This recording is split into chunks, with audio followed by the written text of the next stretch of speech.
Daniel chapter 11.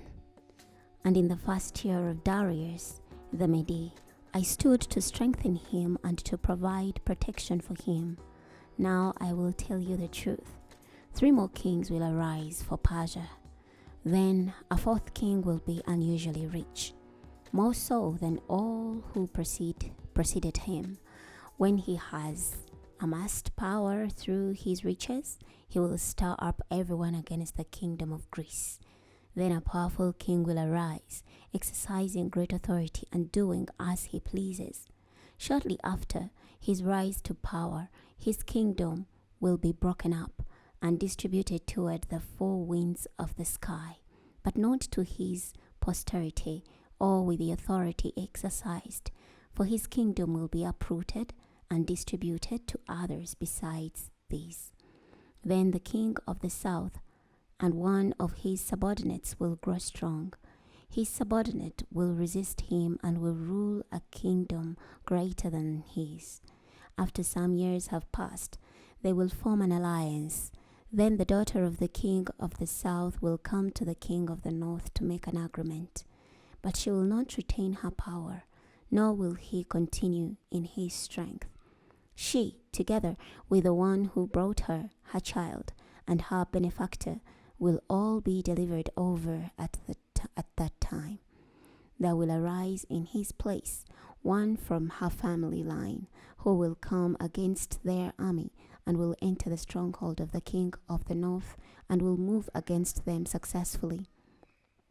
He will also take their gods into captivity to Egypt, along with their cast images and prized utensils of silver and gold. Then he will withdraw for some years from the king of the north. Then the king of the north will advance against the empire of the king of the south, but will withdraw to his own land. His sons will wage war, mastering a large army which will advance like an overflowing river and carrying the battle all the way to the enemy's fortress. Then the king of the south will be enraged and will march out to fight against the king of the north, who will also muster a large army. But that army will be delivered into his hand. When the army is taken away, the king of the south will become arrogant. He will be responsible for the death of thousands and thousands of people, but he will not continue to prevail. For the king of the north will again muster an army, one larger than before. At the end of some years, he will advance with a huge army and enormous supplies. In those times, many will oppose the king of the south. Those who are violent among your own people will rise up in confirmation of the vision, but they will falter. Then the king of the north will advance and will build siege, moats, and capture a well-fortified city. The forces of the south will not prevail, not even his finest contingents. They will have no strength to prevail. The one advancing against him will do as he pleases, and no one will be able to stand before him. He will prevail in the beautiful land, and its annihilation will be within his power. His intention will be to come with the strength of his entire kingdom, and he will form alliances. He will give the king of the south a daughter in marriage in order to destroy the kingdom, but it will not turn out to his advantage. Then he will turn his attention to the coastal regions and will capture many of them, but a commander will bring his shameful conduct to a halt. In addition, he will make him pay for his shameful conduct. He will then turn his attention to the fortresses of his own land, but he will stumble and fall, not to be found again. There will arise after him one who will send out an exactor of tribute to enhance the splendor of the kingdom, but after a few days he will be destroyed, though not in anger or battle. Then there will arise in his place a despicable person to whom the royal honor has not been rightfully conferred. He will come on the scene in a time of prosperity and will seize the kingdom through deceit. Armies will be suddenly swept away in defeat before him. Both they and a covenant leader will be destroyed. After entering into an alliance with him, he will behave treacherously. He will ascend to power with only a small force. In a time of prosperity, for the most productive areas of the province, he will come and accomplish what neither his father nor their fathers accomplished. He will distribute loot, spoils, and property to his followers, and he will devise plans against fortified cities, but not for long. He will rouse his strength and enthusiasm against the king of the south with a large army. The king of the south will wage war with a large and very powerful army, but he will not be able to prevail because of the plans devised against him. Those who share the king's fine food will attempt to destroy him, and his army will be swept away. Many will be killed in battle. These two kings, their minds filled with evil intentions, will trade lies with one another at the same table, but it will not succeed, for there is still an end at the appointed time. Then the king of the north will return to his own land with much property. His mind will be set against the Holy Covenant. He will take action and then return to his own land.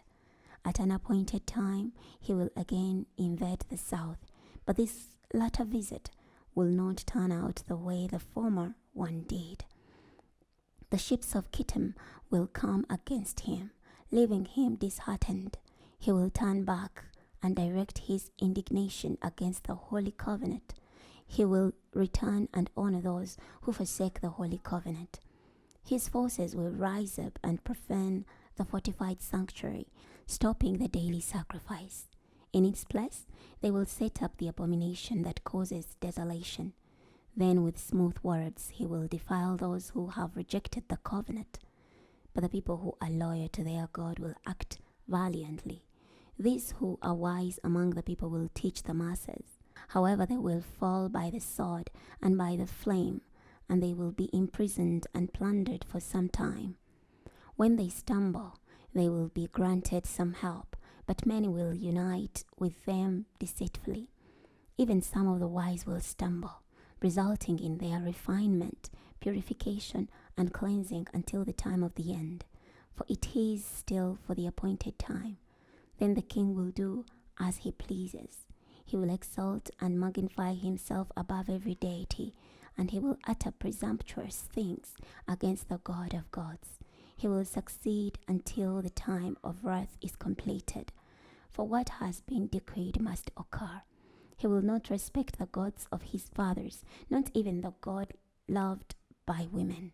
He will not respect any god. He will elevate himself above them all. What he will honor is a god of fortresses, a god his fathers did not acknowledge.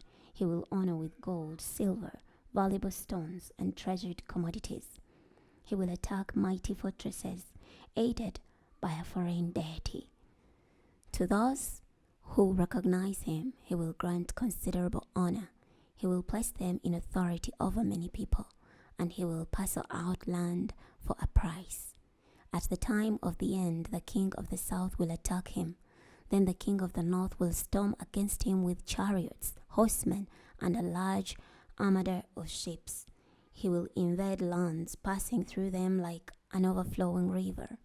Then he will enter the beautiful land. Many will fall, but these will escape: Edom, Moab, and the Ammonite leadership. He will extend his power against other lands. The land of Egypt will not escape. He will have control over the hidden stores of gold and silver, as well as all the treasures of Egypt. Libyans and Ethiopians will submit to him. But reports will trouble him from the east and north, and he will set out in a tremendous rage to destroy and wipe out many. He will pitch his royal tents between the seas toward the beautiful holy mountain, but he will come to his end with no one to help him. Chapter 12. At that time, Michael, the great prince, who watches over your people, will arise. There will be a time of distress unlike any other from the nations beginning up to that time. But at that time, your own people, all those whose names are found written in the book, will escape. Many of those who sleep in the dusty ground will awake, some to everlasting life and others to shame and everlasting abhorrence. But the wise will shine like the brightness of the heavenly expanse, and those bringing many to righteousness will be like the stars forever and ever. But you, Daniel, close up these words and seal the book until the time of the end. Many will dash about, and knowledge will increase. I, Daniel, watched as two others stood there, one on each side of the river. One said to the man clothed in linen, who was above the waters of the river, when will the end of these wondrous events occur? Then I heard the man clothed in linen, who was over the waters of the river, as he raised both his right and left hands to the sky, and made an oath by the one who lives forever. It is for a time, times and half a time.